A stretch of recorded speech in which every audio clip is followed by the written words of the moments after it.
আওয়ামী লীগের মুখোশ মুখে এঁটে অনেকে এমন একটা ভাব করছেন যেন তারা আওয়ামী লীগের কত বড় শুভার্থী। আর এই শুভ চিন্তা থেকে তারা বলছেন আওয়ামী লীগ ভালো হবে নির্বাচনে, আওয়ামী লীগের ভবিষ্যৎ উজ্জ্বল যদি নেতৃত্বের বদল ঘটিয়ে তারা অন্য কাউকে নিয়ে আসেন নেতৃত্বে। অন্য কাউকে মানে কার জায়গায়? শেখ হাসিনার জায়গায়। এই দাবি অবশ্য গত বেশ কিছুদিন ধরে ঘুরে ফিরে আসছে বাংলাদেশে, এবং এই কথা বলছেন অন্যান্য দলের নেতারাও। তারা শুধু আওয়ামী লীগের নয়, অন্য দলের যারা আছেন, কেউ সরাসরি, কেউ রেখে ঢেকে। নিজের দলের জন্য তাদের যত না চিন্তা, তার চেয়ে অনেক বেশি চিন্তা তাদের আওয়ামী লীগকে নিয়ে। আওয়ামী লীগকে নিয়ে তাদের চিন্তা। আরে এত পুরনো দল আওয়ামী লীগ, এত ঐতিহ্যশালী, তারা এভাবে ডুবে যাবে সেই দল? এই নিয়ে কত না জানি দুশ্চিন্তা তাদের। তাদের ভয় আসলে কোথায় জানেন? তাদের ভয় আসলে নিজেদের নিয়ে। ভোটে তাদের যে ঝেঁটিয়ে বিদায় করবে দেশের মানুষ, বিশেষত এই গত 7-8 মাসের বাংলাদেশ জুড়ে যা হয়েছে এবং হচ্ছে, সেটা এই বর্তমান যারা শাসক বাংলাদেশের এবং তাদের সঙ্গে যারা আছে, তাদের পোঁ ধরে আছে যারা, সেই তাদের যে ঝেঁটিয়ে বিদায় করবে দেশের মানুষ, এটা যত দিন যাচ্ছে তত পরিষ্কার হচ্ছে। শেখ হাসিনা এখন দিল্লিতে আছেন, তাতেই এই অবস্থা। আর যেদিন তিনি দিল্লি ছেড়ে ঢাকায় পা রাখবেন, সেদিন শুধু সমর্থনের ঝড় নয়, সেদিন শেখ হাসিনা এবং আওয়ামী লীগের পক্ষে সমর্থনের একেবারে সাইক্লোন দেখতে পাবেন, সাইক্লোন। আর ভয়টা এখানেই। গত 7 মাস ধরে বিএনপি গাছের খেয়েছে, আবার তলার কুড়িয়েছে। বাংলাদেশের শহরে গ্রামে গঞ্জে চাঁদাবাজি আর তোলা আদায়ের রাজত্ব কায়েম করেছে যে দলটি, তার নাম বিএনপি। অন্য যারা, তারা ছুটকো ছাটকা। বিএনপি হচ্ছে পালের গোদা। এই যে চাঁদাবাজি, তোলা আদায়, মানুষের ওপরে নানা রকমের অত্যাচার সৃষ্টি করা, সবগুলো করছে বিএনপি। জামাতের সঙ্গে মিলে দেশকে আওয়ামী লীগ মুক্ত করার যে কাজ আজ চলছে দেশ জুড়ে, তার অন্যতম শরিক বিএনপি। মুক্তিযুদ্ধের ইতিহাস মুছে ফেলার যে চক্রান্ত চলছে গত 7-8 মাস ধরে, তারও মূল দোসর হচ্ছেন, মূল শরিক হচ্ছে কিন্তু অন্যতম এই বিএনপি। তারা কি এ পর্যন্ত দেখেছেন বাংলাদেশে এই যে মুক্তিযুদ্ধ বিরোধী এত যে কর্মকাণ্ড হচ্ছে, এত যে জঘন্য কাজ চলছে, বিএনপি মাঠে নেমে তার কোনো প্রতিবাদ করেছে? তারা 2-1টা শুধুমাত্র ওই কথা কেবল সংবাদ মাধ্যমে বলেছে, বলে এখানেই তারা শেষ করে দিয়েছে। অথচ এরা গর্ব করে, এরা বলে যে এরাও নাকি বাংলাদেশের মুক্তিযুদ্ধের অন্যতম শরিক। নিশ্চয় জিয়াউর রহমানের ভূমিকা ছোট করার নয়, কিন্তু তা সত্ত্বেও বলবো বর্তমান বিএনপি যারা, তারা কি তার মধ্যে সেই সময়ের বিএনপির মধ্যেও কি পড়ে? মানে তাদের যে নেতৃত্ব ছিল তার মধ্যে পড়ে? একদমই নয়। কারণ এই বিএনপি কি করছে? তারা চোরকে বলছে চুরি করো, আর গৃহস্থকে বলছে সজাগ থাকো। দেশকে পূর্ব পাকিস্তানের জায়গায় ফিরিয়ে নিয়ে যাওয়ার যে জামাতি ইউনূস যে চক্রান্ত করছে এবং যে কাজ করছে, তার প্রতিটি চক্রান্তের অংশীদার কিন্তু এই বিএনপির নেতৃত্ব, বর্তমান বিএনপি। দেশের মানুষ তাদের চিনেছে খুব ভালো করে। আর এজন্যই তারা 71-এর সপক্ষীয় ভোট যেটা এখন মানে ৭১কে যারা ভালোবাসে, ৭১কে যারা মনে রাখে, মুক্তিযুদ্ধের ইতিহাসকে যারা স্মরণ করে, যারা মনে করে ৭১ আর তাদের গৌরবের অধ্যায়, তারা এখন আর বিএনপিতে নেই। তারা এখন আওয়ামী লীগে প্রায় সেই ভোট পুরোপুরি চলে গেছে এবং যাবে। ফলে সেই ভোটে ভাগ বসাতে আওয়ামী লীগের হয়ে মায়া কান্না কাঁদতে বসেছে বিএনপি।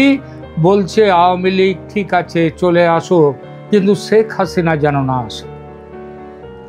গতকাল শুক্রবার বিএনপি দলের মুখপাত্র রুহুল কবির রিজভী দলের পক্ষ থেকে বলেছেন আওয়ামী লীগ দেশের রাজনীতিতে ফিরতে পারে এবং বিএনপি তার বিরোধিতা করবে না। তবে এই তবেটা গুরুত্বপূর্ণ। তিনি বলেছেন তবে তাদের ফিরতে হবে দলের নতুন নেতৃত্ব নিয়ে। যে নেতৃত্ব কিরকম হবে সেটাও বলে দিয়েছেন। বিএনপির ডাক্তার হয়ে গেছেন এখন, বিশেষজ্ঞ ডাক্তার। তারা বলছেন যে সেই নেতৃত্ব হবে দুর্নীতি মুক্ত এবং স্বচ্ছ নেতৃত্ব। হঠাৎ কালকেই কেন উঠলো কথা? কারণ ঢাকা বিশ্ববিদ্যালয়ের দুটি ছাত্র সংগঠন গতকাল আলাদা আলাদা প্রতিবাদ কর্মসূচি করেছে। নির্বাচনে আওয়ামী লীগকে বাদ দিয়ে নির্বাচন করতে হবে এই দাবি নিয়ে। এছাড়া ইন্টারন্যাশনাল ক্রাইসিস গ্রুপ, এটা আন্তর্জাতিক সংস্থা ক্রাইসিস গ্রুপ, তাদের একটা ডেলিগেশন গত পরশু ঢাকায় প্রধান উপদেষ্টা ইউনূসের সঙ্গে দেখা করে দ্রুত ফ্রি, ফেয়ার অ্যান্ড ইনক্লুসিভ নির্বাচন নিয়ে সরকারের কাছে বক্তব্য জানতে চেয়েছে। সরকারের ব্যাপারে কি মনে করে সেটা জানতে চেয়েছে এবং তার উত্তরে ইউনূস সাহেব বলেন আওয়ামী লীগকে বাদ রেখে নির্বাচনের কোনো পরিকল্পনা সরকারের নেই। আর এতেই প্রমাদ গুনেছে বিএনপি। এই বিষয়ে প্রতিক্রিয়া জানাতে গিয়ে বিএনপির ওই রুহুল কবির রিজভী সাহেব বলেছেন আওয়ামী লীগ অবশ্যই নির্বাচনে নামতে পারে, তবে তাদের নেতৃত্বে থাকতে হবে এমন মানুষকে যিনি কোনো অপরাধে দোষী সাব্যস্ত হননি, যিনি কোনো ছাত্রকে হত্যা করেননি, যিনি দেশের টাকা বিদেশে পাচার করেননি। আচ্ছা, অভিযুক্ত হওয়া আর দোষী সাব্যস্ত হওয়া এই দুয়ের মধ্যে তো ফারাক আছে। কারণ অভিযোগ উঠলেই কেউ দোষী হয় না। অভিযোগ উঠলে তাদের মধ্যে মানে দোষী সাব্যস্ত করতে গেলে তারপরে দরকার হয় বিচার পর্বের। এই বিচার পর্ব, অভিযুক্ত হওয়া আর দোষী সাব্যস্ত হওয়া দুয়ের মাঝখানে থাকে বিচার পর্ব। সেই বিচার পর্ব তো শুরুই হয়নি। তাহলে রিজভী সাহেব জাতে মাতাল, তালে ঠিক। বিচার পর্ব শেষ করে ভোটের ব্যবস্থা করতে গেলে তো কয়েক বছর লেগে যাবে। সুতরাং কি করা যাবে? তাহলে বিএনপি কি তাড়াতাড়ি ভোটের পক্ষপাতী নন? তারা এতকাল ধরে বলে আসছে যে দ্রুত নির্বাচন চাই, তাহলে কি দ্রুত নির্বাচনের সেই দাবি থেকে বিএনপি সরে আসছে? এবং ইউনূসের যে প্ল্যান অরিজিনাল, যে বিলম্বিত ভোট, অর্থাৎ আগে সমস্ত সংশোধন হবে তারপরে হবে ভোট, সেই দাবির পক্ষে কি বিএনপি মত দিচ্ছে? এই প্রশ্নটি উঠতে পারে।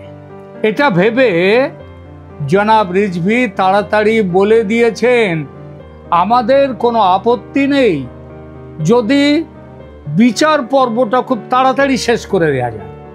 তিনি বলেছেন খুব তাড়াতাড়ি বিচারের ব্যাপারটা সেরে ফেলে, মানে যা হোক করে বিচারের ব্যাপারটা সেরে ফেলে আওয়ামী লীগের যাদের ফাঁসাবার ফাঁসিয়ে দাও, শাস্তি দিয়ে দাও। তারপর যারা সৎ পড়ে থাকবে তাদেরকে নিয়ে আওয়ামী লীগ চলবে এবং সেই সৎ আওয়ামী লীগ ভোটে নামলে বিএনপির কোনো আপত্তি নাই।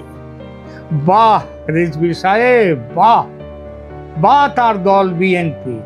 তবে শুনে রাখুন, শকুনের চাওয়াতে কিন্তু গরু মরে না, এটা জানেন তো? আপনি এবং আপনার দল এটা জানেন? হ্যাঁ, আওয়ামী লীগের কিসে তাহলে ভালো হবে? সেই চিন্তাটা আওয়ামী লীগের নেতৃত্বে কে থাকবে, সেই চিন্তা বাদ দিয়ে নিজে এবং নিজের দল কিভাবে বাঁচবে সেই চিন্তা করুন। দ্বিতীয় স্থান বাংলাদেশে এতকাল ছিল প্রথম স্থানে জনগণের পছন্দের তালিকায় আওয়ামী লীগ, আর দ্বিতীয় জায়গাতে ছিল আপনাদের দল বিএনপি। সেই বিএনপিকে মোটামুটি কবরে পাঠাবার ব্যবস্থা করে দিয়ে জামাত উঠে এসেছে দ্বিতীয় জায়গাতে। সুতরাং এখন আওয়ামী লীগকে বাঁচাবার জন্য চিন্তা ভাবনা করার আপনার দরকার নেই। আপনি নিজের চিন্তা করুন, নিজের দলের চিন্তা করুন। গত 7-8 মাসে আপনাদের অপরাধের তালিকা, ওই যে বলছেন না অপরাধী মুক্ত আওয়ামী লীগ চাই, দুর্নীতিমুক্ত সৎ আওয়ামী লীগ। তো শুনুন, গত 7-8 মাসে আপনাদের অপরাধের তালিকা, মানে শুধু গত 7-8 মাসে, এই তালিকা কিন্তু আওয়ামী লীগের 15 বছরের তালিকাকে, সেই তালিকাকে পাস করে অতিক্রম করে সংখ্যায় এবং গুণে আরও এগিয়ে রয়েছে। সেই তালিকা এবং আপনাদের নিজেদের অপরাধ কিভাবে সামলাবেন সেই চিন্তাটা করুন। আওয়ামী লীগ কীভাবে বাঁচবে, আওয়ামী লীগ কীভাবে নির্বাচনে আসবে, ওই চিন্তা আপনাকে করতে হবে না। ওই চিন্তা করবার জন্যে অন্য অনেকেই আছে। হ্যাঁ, অন্য অনেকেই আছে, এটা মনে রাখবেন। আপনার চিন্তা করতে হবে না আওয়ামী লীগকে ভোটে তাদেরকে অংশ নিতে দেওয়া হবে কি হবে না। এটা বাংলাদেশের কারোর এই ব্যাপারে কিছু বলার অধিকার নেই, এখতিয়ার নেই। তারা যেটা কান্নাকাটি করবে নিজেদের দলের মধ্যে বসে বসে কান্নাকাটি করুক। আর ওই চ্যাংড়া কিছু চিংড়ি ওই যে ছাত্র নেতারা, ওদের আর কয়েকদিন পরে খুঁজে পাওয়া যাবে না, এটা মনে রাখবেন। আজকের মতো এখানেই রাখছি।